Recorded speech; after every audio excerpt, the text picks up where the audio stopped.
Muito boa noite, queridos telespectadores da Rede Século XXI. Estamos ao vivo no programa Eclésia. O programa Eclésia de hoje, a gente continua conversando sobre um tema muito interessante. Já começamos nos últimos 2 programas. A gente está falando sobre um ano da renúncia do nosso querido Papa Bento XVI. E a conversa continua hoje ao vivo aqui pela Rede Século XXI, tá certo? Antes eu quero lembrar aos nossos queridos telespectadores, ao nosso sócio aqui da Rede Século XXI, nós estamos no meio de uma promoção bem legal, né? Ontem nós tivemos um sorteio de 2 televisores para os nossos associados que fizeram a sua doação no mês de fevereiro. Foram sorteados então 2 televisores ontem no programa Louvemos ao Senhor. E ainda serão sorteados outros 2 televisores no dia 9 de março. Então, quero lembrar você que fizer a sua doação até o próximo dia 28, vai concorrer então a 2 televisores como um brinde aqui da Rede Século XXI, tá certo? Então faça a sua doação, nos ajude a manter essa TV no ar, a continuar nosso trabalho de evangelização. Ligue pra gente no 38719620. Você pode inclusive se tornar sócio, fazer a sua doação até o dia 28 e você vai já estar concorrendo, tá certo? Muito obrigado mesmo pela tua ajuda, pela tua colaboração. Afinal, a gente está junto nesse barco aqui de evangelização, tá certo? Bom, dito isso, vamos começar o nosso programa para valer hoje. Quero apresentar o nosso convidado, aliás, eu tenho certeza que todos os nossos telespectadores já conhecem esse nosso convidado. Ele é apresentador aqui da Rede Século XXI, nosso querido Padre Evaristo de Biasi. Boa noite, Padre. Seja bem-vindo aqui ao programa Eclésia. Boa noite a todos que nos acompanham. E obrigado, por esse programa que nos faz entender o que é a igreja, o que é viver na igreja e o que é sermos igreja de Jesus. Parabéns. O Padre Evaristo de Biasi é da Diocese de Tubarão, lá em Santa Catarina. Ele também é assessor nacional da Ajuda à Igreja que Sofre, uma importante instituição ligada diretamente ao Papa, que tem o trabalho de ajudar mesmo a igreja pelo mundo todo, inclusive financeiramente, não é isso, Padre? Sim, e é nesse sentido que mais ajuda, Recolher fundos para ajudar os que estão à periferia e que sofrem no mundo inteirinho, Além disso, o Padre Evaristo é professor de teologia já há muitos anos. Aliás, ele teve muitos alunos que acabaram ficando bem conhecidos depois dos nossos católicos aí espalhados pelo mundo todo. Por exemplo, agora há pouco estava no ar aqui o programa, com a participação, inclusive, do nosso querido cardeal Dom Odilo Scherer. E ele foi seu aluno, o cardeal Dom Odilo? Aluno. Então veja que eu não sou tão a minha juventude prolongada, mas foi meu aluno em Curitiba nos primeiros anos da minha vida de padre, São 2 cardeais, Dom Avis também, cardeal de Roma. O senhor foi professor de 2 cardeais e outros bispos ainda? Um número muito grande, Que legal. Bom, vamos lá. Padre Evaristo de Biasi, um ano da renúncia do nosso querido Papa Bento XVI, dia 28 de fevereiro, ele deixou oficialmente o ministério, que foi confiado pelos cardeais do mundo todo, que o escolheram Papa. Mas queria que o senhor começasse dizendo, então, sobre, de maneira geral, de linhas gerais, para a gente entender um pouco mais sobre esse ministério, o sucessor mesmo do apóstolo Pedro, que é hoje, atualmente, o nosso querido Papa Francisco. Mas para que o senhor nos ajude a entender, então, por que o Papa, por que ele é considerado o sucessor do apóstolo Pedro? E o que é, afinal de contas, o que precisa fazer, como se dá no dia a dia, esse tal ministério de São Pedro? Obrigado, pergunta inteligente. Deus tem um projeto de salvação. A origem primeira do papado está na mente de Deus. Ouçam bem isso. No coração de Deus. Deus fez o ser humano para ser feliz. Fez para o ser humano participar da sua obra salvadora. E o ser humano, na sua liberdade, se desviou desse caminho. Então, Deus decidiu, no seu plano eterno, vir ao encontro do homem. Então, existe o Antigo Testamento, que é uma dimensão do projeto de Deus. O povo de Israel fez parte do grande projeto salvífico de Deus, preparando-se para a plenitude da salvação em Jesus Cristo. É uma chamada primeira dimensão do modo com que Deus pensou a salvação da humanidade, o seu amor através de um povo. Cristo, então o papado, não nasceu de uma circunstância.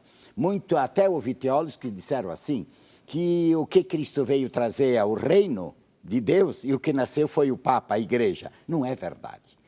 O Papa nasceu, o papado como ministério, nasceu diretamente de Jesus Cristo, por vontade de Jesus Cristo, no cumprimento da palavra de Deus, e algo específico. e que se fundou a nova dimensão. A igreja é a última etapa do plano salvífico de Deus, realizado por Jesus. É o tempo que vivemos agora. O Papa, portanto, é a pedra angular, fundamental, e tem uma autoridade particular, única, dada por Cristo ao Papa, como pessoa, e ao colégio episcopal, que faz parte da colegialidade. Se nós virmos, e é isso que é importante entender no Papa, não é uma figura qualquer. Sim. Não, o Papa está na mente de Jesus Cristo para ser a pedra angular é Jesus Cristo, a pedra fundamento, aquele que mantém a unidade, governar e ensinar na colegialidade com os apóstolos. Se nós pegarmos os evangelhos, mas particularmente São Mateus, capítulo 16, versículo 18, em dado momento, Jesus faz essa pergunta para os seus discípulos. Veja, nós estamos caminhando há tanto tempo com vocês, eu caminhando com vocês. Olha, o que é que dizem de mim por aí? Ele provocou, o que é que o mundo pensa? Como agora, nós estamos fazendo esse programa, o que é que se pensa do Papa? Quem é o Papa? Olha a pergunta que você me fez. Jesus confrontou seus 12 discípulos, depois de uma longa caminhada, e disse assim, o que é que falam de mim? Aí disseram, olha, o mundo diz que é Elias, outro que é Isaías, outro que é Jeremias, ou João Batista. Tá bom, tá bom. Isso é o que o mundo pensa. Mas vocês, quem eu sou? Aí eles ficaram meio parados e Jesus disse assim. Aí Pedro tomou a iniciativa e disse assim, tu és o Filho de Deus vivo. E Jesus disse assim, Pedro, obrigado. Isto que tu disseste, tu não disseste de ti mesmo. Quem te revelou isso é meu Pai que está nos céus. E agora, aqui é que surge a compreensão do papado. Do que é ser o Papa? Tu és Pedro, e sobre esta pedra eu edificarei a minha igreja. E jamais o mal haverá de triunfar sobre ti. Tu terás o poder. Eu te dou as chaves. Tudo que ligares será ligado, e tudo que tu desligares será desligado.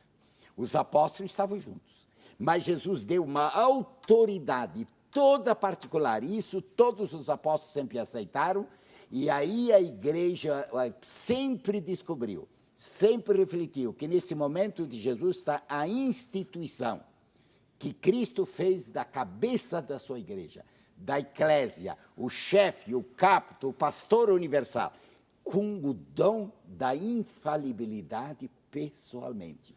Enquanto que os outros bispos pertencem ao colégio, Sim. em comunhão com o Papa. Se rompe a comunhão com o Papa, a sua autoridade não é verdadeira. Enquanto o Papa pode agir individualmente, tem a promessa de Cristo, a garantia que jamais o mal haverá de vencer contra a igreja. Imagine Jesus fazendo esse juramento e no Pedro, para mim e para ti. Eu estarei contigo. Essa é a igreja de Jesus. Não foi qualquer um que deu essa promessa. Não. Aliás, essa passagem que o senhor disse é a famosa passagem lá do Evangelho de Mateus, capítulo 16, versículo 18. E aliás, João padre, o senhor disse, inclusive, muito bem agora há pouco, que não é correto a gente dizer que Jesus veio fundar o reino dos céus e não teve jeito, acabou fundando a igreja. Não é bem isso. Até não porque é verdade. a igreja já faz parte dessa obra de salvação, como o senhor bem disse. Do plano salvífico que vem de Deus, isso. Que aconteceu através de todo o povo do Antigo Testamento, que aconteceu na salvação de Jesus, e Jesus fundou a nova aliança. Sendo assim... Sob a pessoa de Jesus, não mais impedem na pessoa Sim. de Jesus.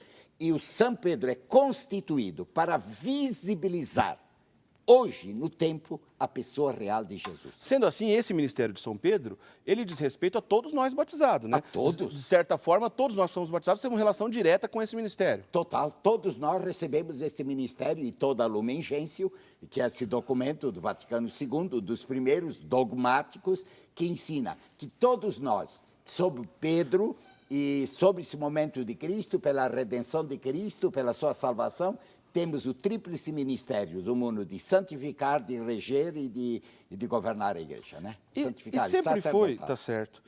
E sempre foi, Padre Evaristo, uma unanimidade assim, de toda a igreja em aceitar a figura do Papa? Não. Com todos esses aspectos que o senhor está dizendo? No colégio apostólico, indiscutivelmente. Certo. Isso é maravilhoso percebermos que os primeiros apóstolos realmente entenderam Jesus. A figura de Pedro sempre tomou iniciativas. Jesus é claro ao fundar a sua igreja. E os apóstolos conheceram. Até o primeiro concílio que já apareceu na igreja, que era o problema de batizar, circuncidar, não circuncidar, os pagãos que se convertiam, né? Se o evangelho devia ser anunciado. E aí começou uma discussão entre os apóstolos Pedro e Paulo. O que é que disseram? Vamos recorrer a Pedro. E aí aconteceu o primeiro concílio ecumênico, né, para resolver e decidir essa questão. Então, não houve discussão. Agora, através da história, não. Por exemplo... E aí nasceu cismas, né? Talvez um dos mais famosos, o grande cisma do Oriente, que foi no ano 1054, onde alguns bispos não quiseram mais ter essa comunhão com o bispo de Roma. Não aceitaram a infalibilidade do Papa, que ele não era... Deus entregou aos 12 apóstolos e não a Pedro, e aí por um problema de discussão teológica, por uma falta de uma segurança e de um discernimento, houve uma separação, né? Porém, cada vez mais hoje no mundo há uma unanimidade e não vamos diminuir ninguém. Agora não podemos negar a história. A sucessão petrina, sem nunca ter um erro, só existe na Igreja Católica. É verdade. Porque não esse dá grande... negar a história. É verdade. Não é nem questão de acreditar ou não, é história, né? Tá certo? É a história. Porque esse grande cisma do Oriente, em 1054, onde alguns bispos, então, se separaram de Roma, cisma nada mais é que se separar, então, separar do Papa. da comunhão com a Igreja, né? Aí eles fundaram o que eles chamaram, e se auto-intitularam, então, autênticos, ortodoxos, a Igreja Ortodoxa significa autêntico. Então, essa Igreja Ortodoxa continuou tendo lá sua sucessão apostólica, porém sem essa comunhão com o Bispo de Roma. Mas o que a gente pode perceber é que de 1054 para cá, muitos desses grupos que separaram de Roma naquela época, depois voltaram à comunhão com Roma. Estão completamente voltando. E a partir de João 23 para cá, com os papas recentemente, com João Paulo II, com Bento XVI, você não imagina o papel deste homem, né? No trabalhado pela unanimidade. E agora com esse Papa, cada vez mais começa a existir. E doutrinariamente, os evangelhos são claros, fidelidade à revelação está aí. E o grande sonho de Jesus que ele pediu antes de morrer, fez a oração da unidade, né? Não significa uniformidade, na diversidade e tudo, mas uma comunhão com Pedro. A maior riqueza da Igreja Católica, dita por um grande teólogo luterano, é ter uma autoridade que mantém o time no campo. As outras igrejas faltam timor, se separam, se dividem, centenas de igrejas, cada um funda a sua. Não é diminuir ninguém. A Igreja Católica tem unanimidade de comunhão com o Papa. Diversidade de pensamento, podemos discordar. Agora, quanto à autoridade petrina, instituição de Jesus, e que sob Pedro se monta a igreja, isto é indiscutível, é teológico, está aí, a não ser que se negue o evangelho. Né? Pois é. Inclusive, no próximo bloco, a gente vai para o intervalo agora, padre, e no próximo bloco a gente vai mostrar uma imagem que simboliza muito do que a gente está dizendo aqui. Né? As relíquias do apóstolo Pedro foram expostas recentemente, e o Papa Francisco, inclusive, esteve presente neste momento. A gente vai mostrar essa imagem para você, se você não viu na época, daqui a pouquinho no próximo bloco. Mas antes quero lembrá-lo que você pode ligar para cá, fazer sua pergunta, o seu comentário, quem sabe a gente coloca aqui a sua pergunta, o assunto aqui na mesa para a gente conversar com o padre Evaristo de Biasi. Também você pode mandar um e-mail, eclesia@rs21.com.br, ou então liga para a gente, tá certo? Então a gente vai para o intervalo, não sai daí, daqui a pouquinho a gente continua essa conversa, até já.